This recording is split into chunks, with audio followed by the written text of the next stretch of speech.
Hi,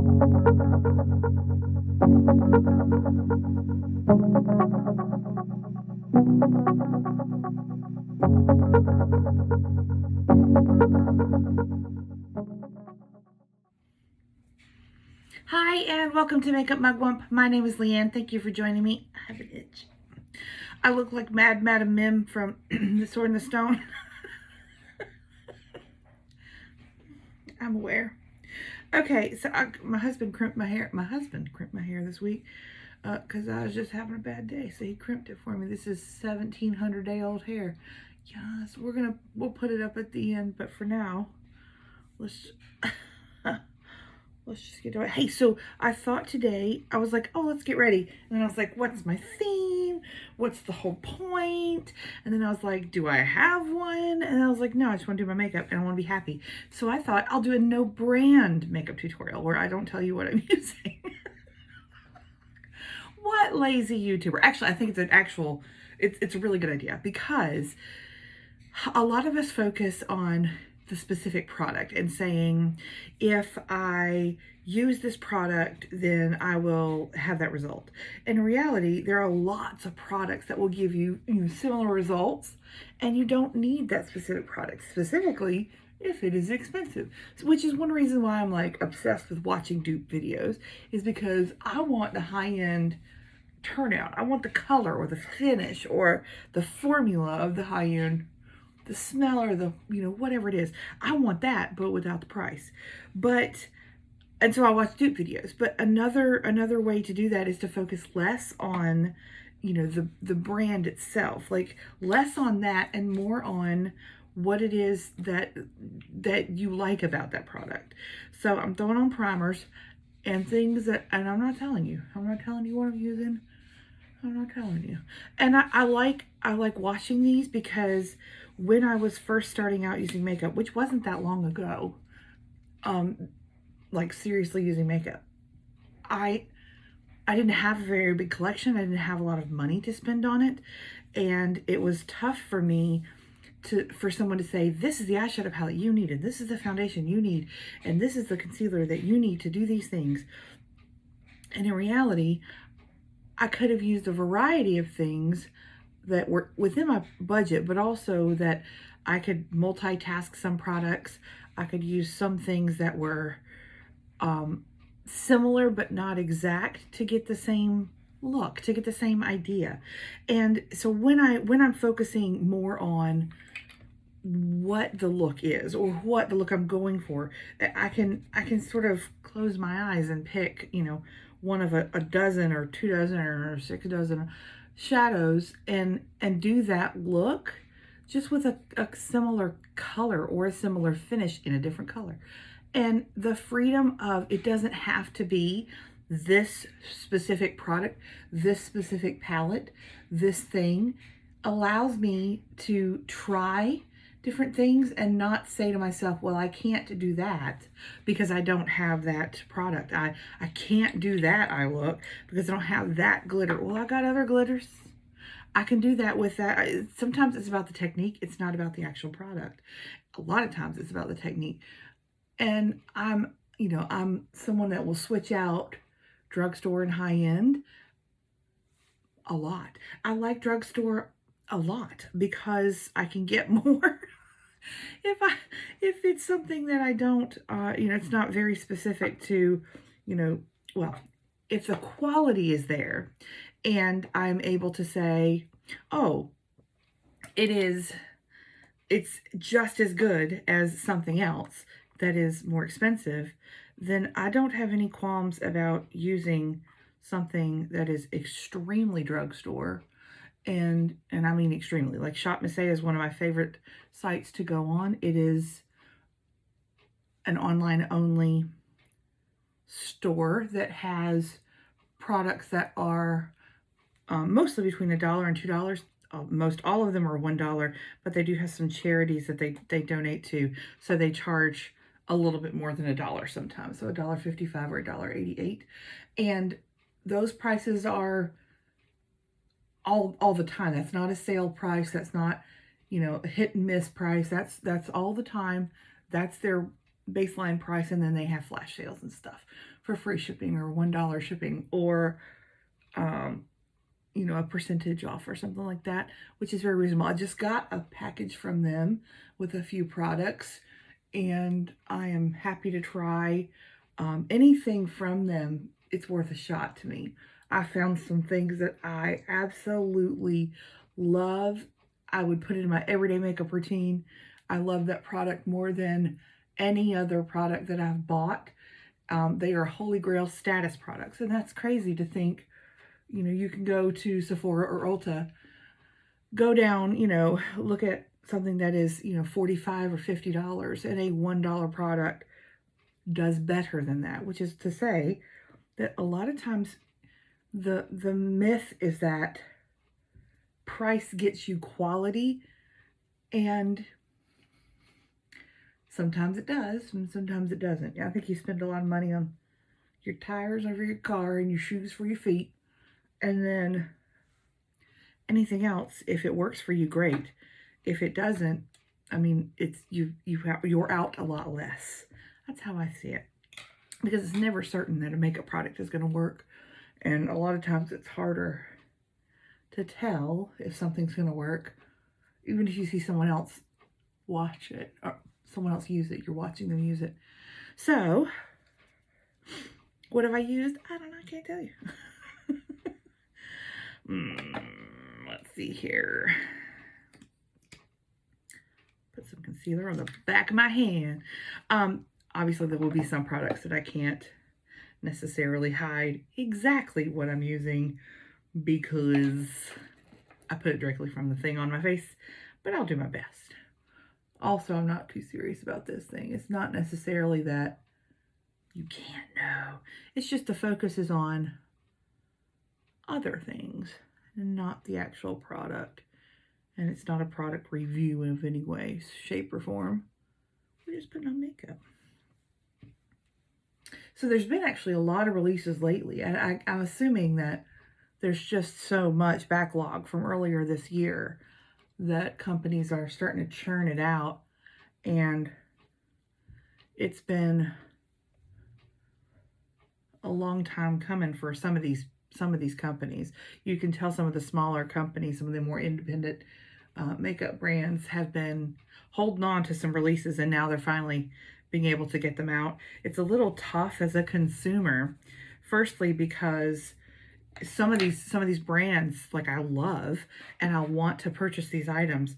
Some of them are I think doing not a great job of releasing them in a good schedule, I guess is what I want to say, because it's really difficult if a brand is releasing a new product and then you order it a week later, they're releasing another new product.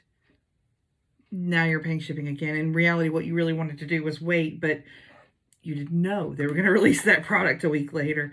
And typically in a normal non-pandemic type of world, you wouldn't necessarily be in that conundrum, well, unless you're like, loving Anastasia palettes from last year where she was releasing one every other week, which was crazy. But, and ColourPop has always been that way, right? Like that's not always, but in recent years, ColourPop has been, sort of flashing through their products, and that it's good in some ways because there's always fresh to talk about. There's always the next new thing with ColourPop, and that's great for them. And it's great if you don't like a release from them, you don't got to wait long for the next one.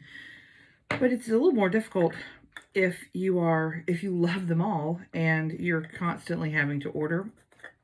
You get fatigue, I think, is what you're getting.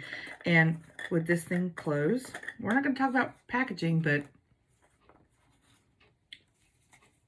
okay, glory. So that fatigue is, as a consumer, it's not only like, even if you're looking at new releases and you're not necessarily going to buy them, but you're considering them, it's a lot for that to happen every single week from a brand that you like. And I think that wasn't typical of independent brands for the most part, simply because it would be, time between releases. But with the delays in shipping and the delays in production that a lot of them faced, because of the global situation in the world, that we had a different situation, and it's leading to an interesting time. I am not shocked to see holiday stuff out this early. It's September, and that's typical.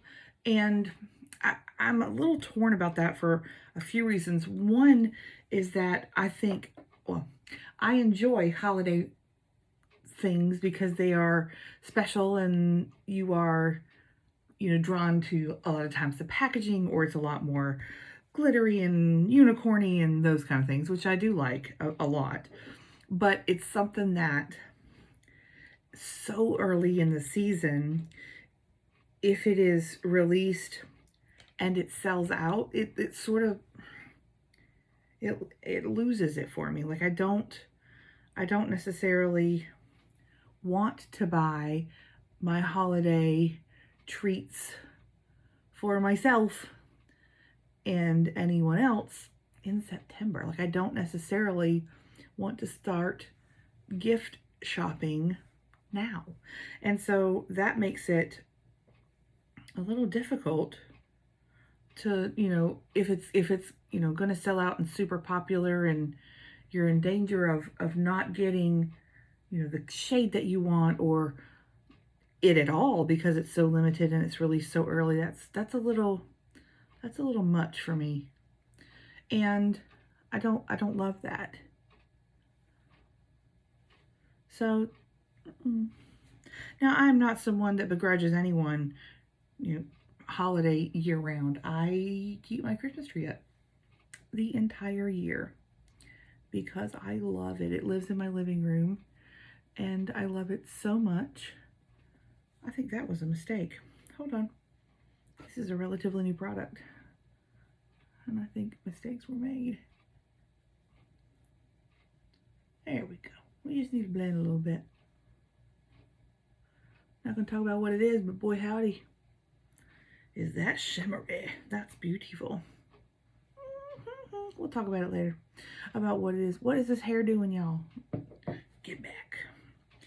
So, let's talk project panning. So I did my update for my Fall For You project pan, and a lot of other folks did too, and I've watched a lot of videos. Some people are rolling things in and some people are not, and that's something that, this is new. I'm going to show it to you because it's an LED hand mirror. Stop. It is so, y'all, it's adorable. This was out of stock for quite a while, and I have been stalking it, and I'm so glad that it is back in stock. I love this thing, and I've waited for this thing for a long time. We got significantly more powder on one side of our face.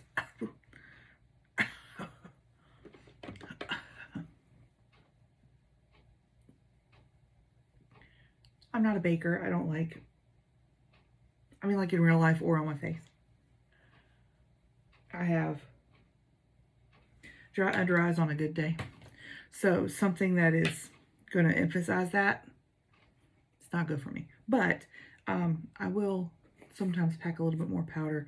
I've started to use, so back to project panning. So I've started to actually use up products that are in my project, which is great because that's the whole point. And I've rolled in some things as well. The problem is that I don't have any other ones to roll in. I'm like, well, when I use that up, I'll think about that then. And I haven't thought about it enough ahead. I've rolled in several things, and now I'm like totally stumped. I don't know what else to roll in. And because I'm only going to pan things that I love in this project, so if I don't love it, then I'm not going to pan it. But also, there are certain categories of makeup I do not want to pan. I don't want to be locked down or having a goal on certain things because it's I'm panning it. So for example, I don't think that I'll ever be able to pan an eyeshadow palette. I have pan in eyeshadow palettes, and I have used up eyeshadows in my collection, but I don't think that I want to focus solely on a specific item, product, that I don't get to enjoy all of the other ones that I have. And so there's certain things that I love to switch up, like love to switch up. One of them is eyeshadow. Like I have a couple of things that I can just grab quickly because I use them all the time, and that's fun. But I almost always try something new, a new combination. It's very rare that I have an eyeshadow palette that I do the same look out of. Like, I don't have like a stock look, like a go-to, these are the shadows that I use in this way, and I do the same look every day. I do not. I can't. When I travel, and I have traveled for work for years, and that's a little different because I am kind of locked down to what it is that I pack. And if I'm getting ready for work and I have a very limited amount of makeup around me, it's difficult, not to kind of get in a rut there. But I would do things like I would pack, some single shadows, some ColourPop shadows, things that are like small and also inexpensive. So if they, were to be damaged in the traveling portion, it would not be heartbreaking. So there's only been a couple of products that have broken in travel, and because I pack pretty carefully, but I don't ever want to like something sentimental or something that is limited edition that I can't get again and things like that. So I don't travel with things like that. And I don't travel with like giant palettes. Now, occasionally I will buy a palette while I'm somewhere and now I gotta figure out how to get home. That's happened 17,000 times. But I don't necessarily think that it's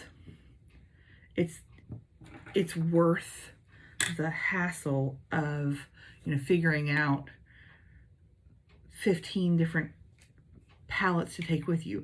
I'll take a couple, and we can back when the world is back to itself and we're all traveling again, I definitely want to do a video of kind of the makeup I travel with, and kind of discuss why.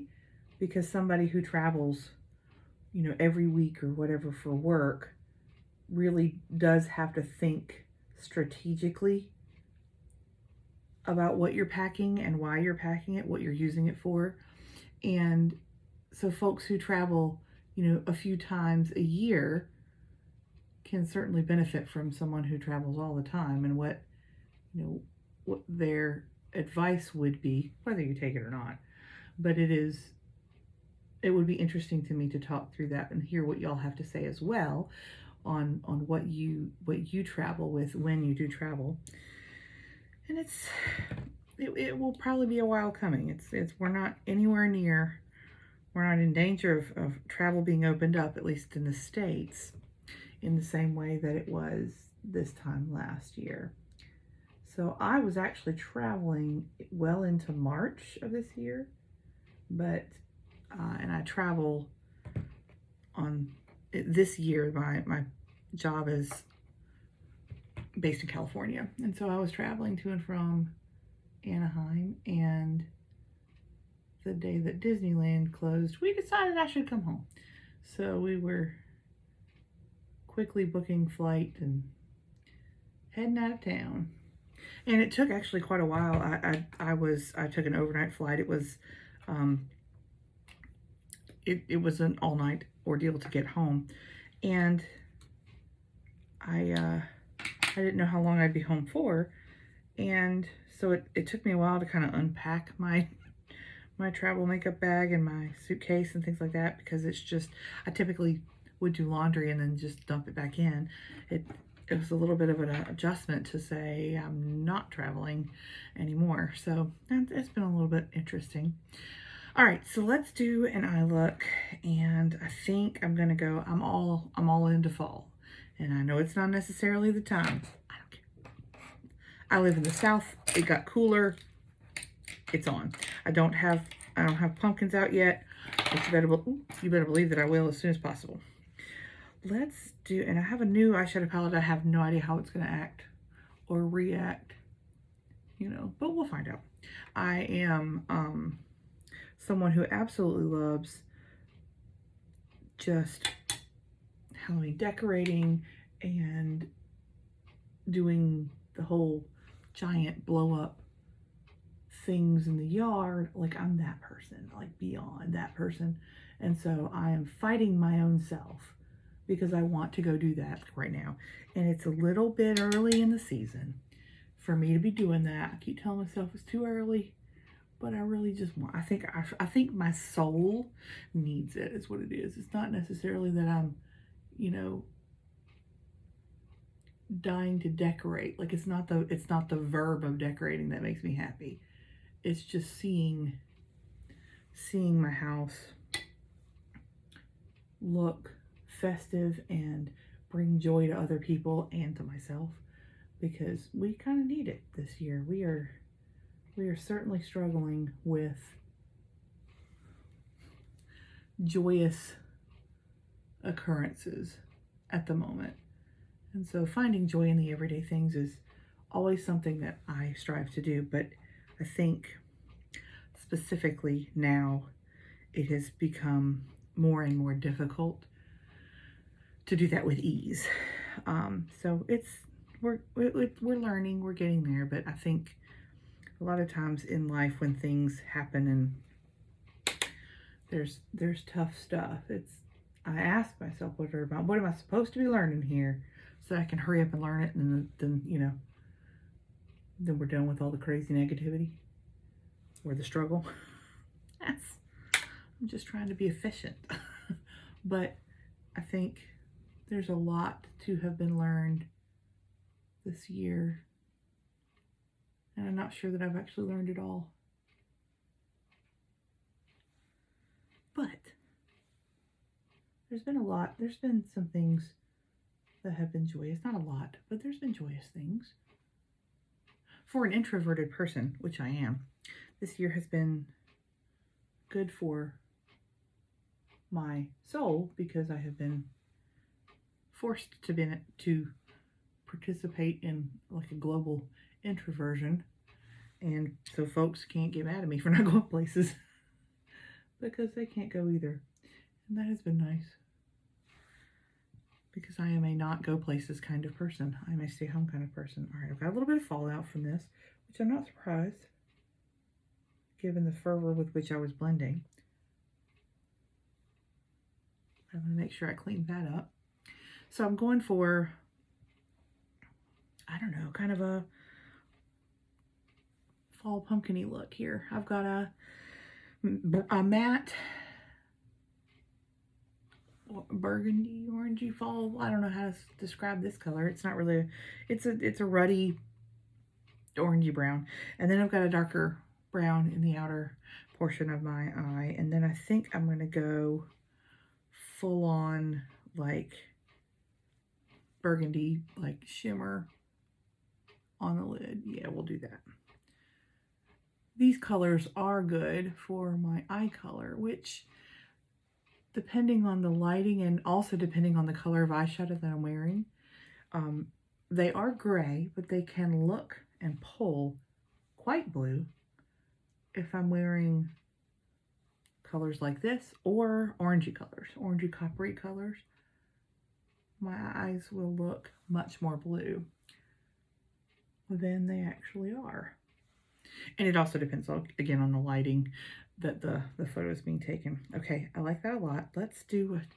I need some help on my inner portion of my eye. It's hard to get really, really close in.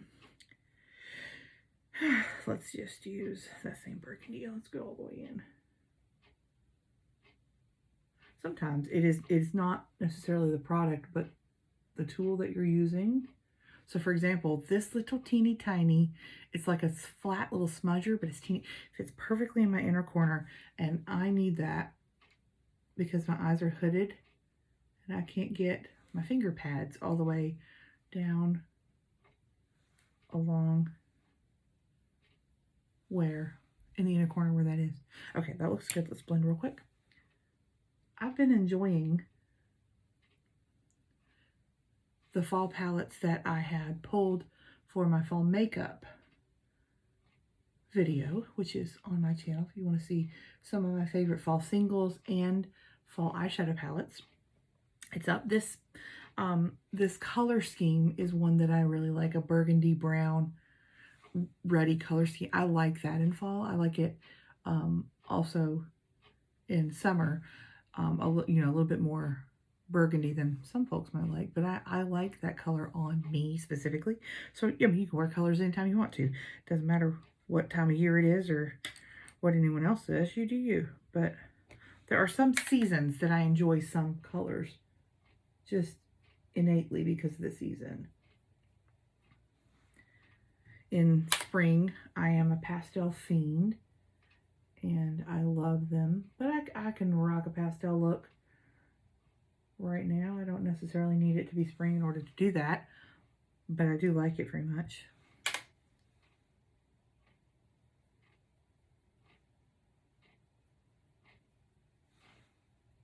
In summer, bronzes and all the rage are also good for me. We were rudely interrupted. Anyway, I don't remember what I was saying. Oh, so pastels in the spring. I love pastels in the spring. I love, and the winter is one of those months that seasons that I don't really have a specific color scheme.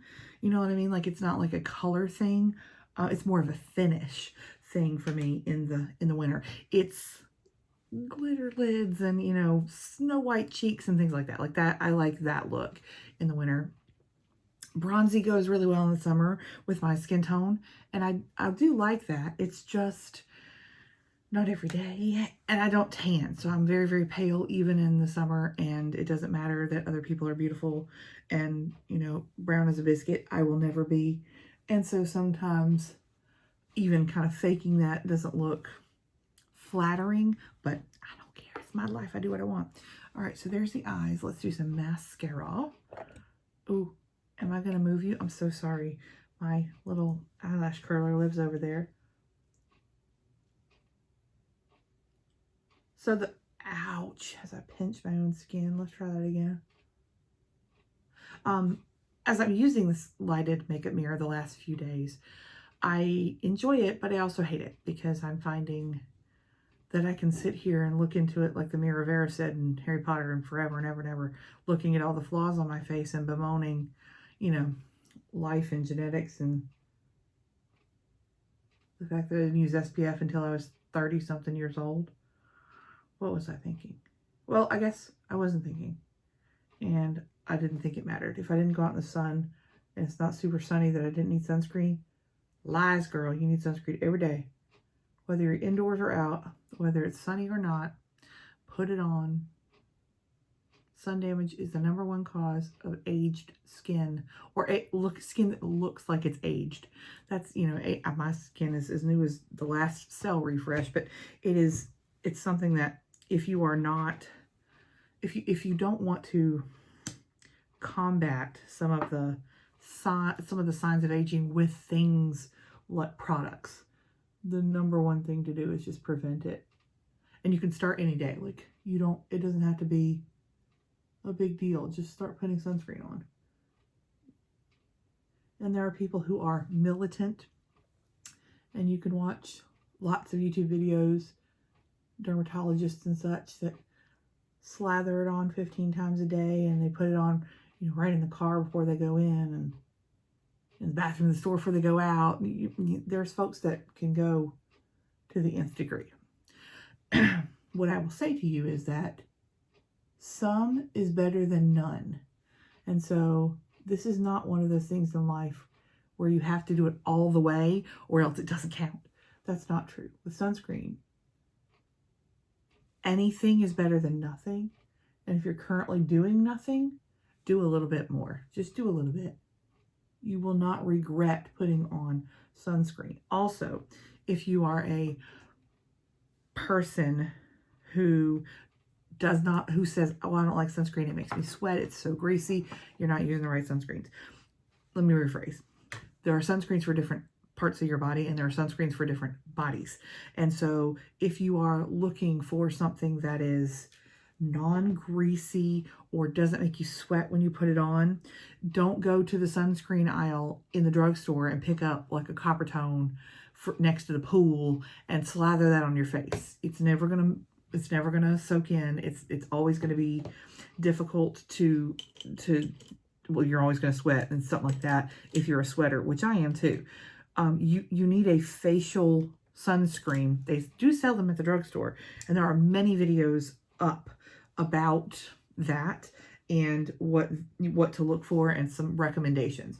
I highly recommend that you take a few moments and just go watch a video or two about drugstore sunscreens, and look for someone who talks through how quickly it soaks in, and like there's lots and lots of different kinds. I have some Holy Grail sunscreens that I use. One of them does not come from the drugstore. One of them is drugstore price, but I buy it off of Amazon because it is Korean. And so I enjoy Korean products anyway because of my skin tone. It's flattering to me, and so I have a lot of Korean products. But my sunscreen that I wear every single day that soaks in, doesn't make me sweat, is just that. And so I buy it off of Amazon. Super easy to use, and it's been the best thing that I've ever done for my skin.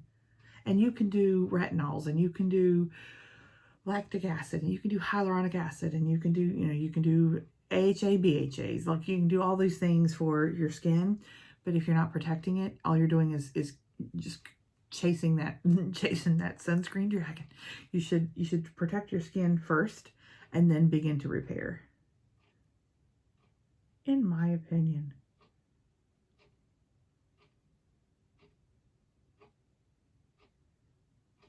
And getting started using cosmetics at a later age, and I mean much later age, I learned what I learned from YouTube. So if there's a product that I'm not unsure how to use, or I don't know enough about it, I just search it on YouTube and start watching videos. Educate myself. And there are so many people who are experts who are making videos like this is their livelihood, this is their job. Dermatologists and estheticians and folks that went to college and learned all kinds of the science, and I did not. That's not what I do for a living. And so but I'm so happy that there is a forum for not only creative folks to do what they do, but also for folks that have expertise in things that I don't, that I'm able to listen to them and learn for free. It's opened up a world that I can not only have a community and learn from, I'm going to say peers, folks that amateurs, folks that do this for fun, and this is their hobby, but also that it involves folks from the professional world who are happy to share what they know without charging you. And I'm like, yes.